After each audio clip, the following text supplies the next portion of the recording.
In the heart of a secluded town, nestled amidst towering trees and shrouded in an air of mystery, stood Blackwood Sanitarium, a psychiatric hospital renowned for its enigmatic reputation.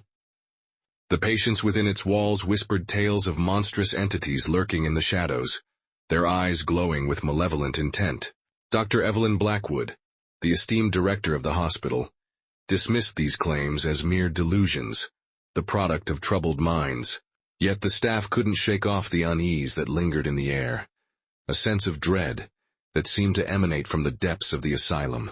Amidst the cacophony of voices and the echoes of the patient's torment, one individual stood out, a young man named Ethan, confined to a solitary cell, his eyes gleaming with an otherworldly light. Ethan possessed a power he couldn't control, a power that manifested in the form of horrifying creatures, the very monsters that plagued the minds of his fellow patients. Unbeknownst to the staff, Ethan was a conduit, a vessel for a malevolent entity that sought to sow chaos and destruction. The entity, trapped within Ethan's mind, fed on the fear and despair of the patients, using them as pawns in its grand design.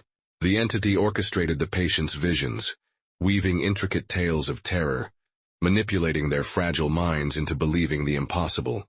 It whispered promises of power, of freedom from the constraints of sanity, enticing them to unleash their rage upon the unsuspecting staff. As the days turned into nights, the line between reality and illusion blurred, and the once peaceful asylum descended into a realm of terror.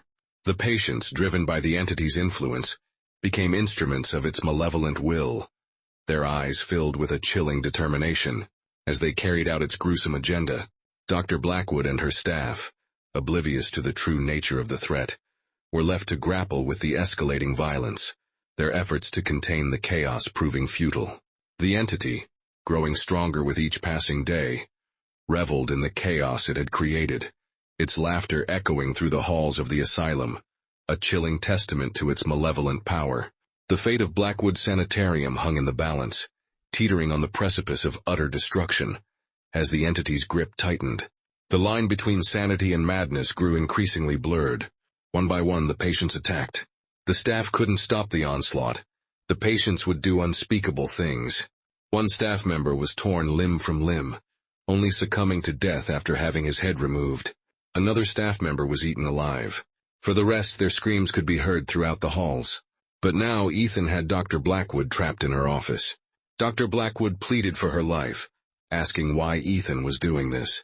Ethan smiled with a sinister obsession, walking up to her and whispered in her ear, "I'm going to bring hell on earth, and I'm starting with you."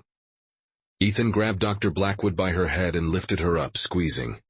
You can hear her skull starting to crack. Ethan starts draining Dr. Blackwood life force from her body. By the time he was done, she looked like a skeleton with dried skin on it.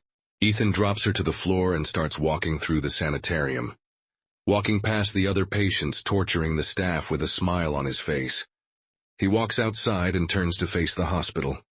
With a snap of his fingers, Blackwood Sanitarium going up in flames.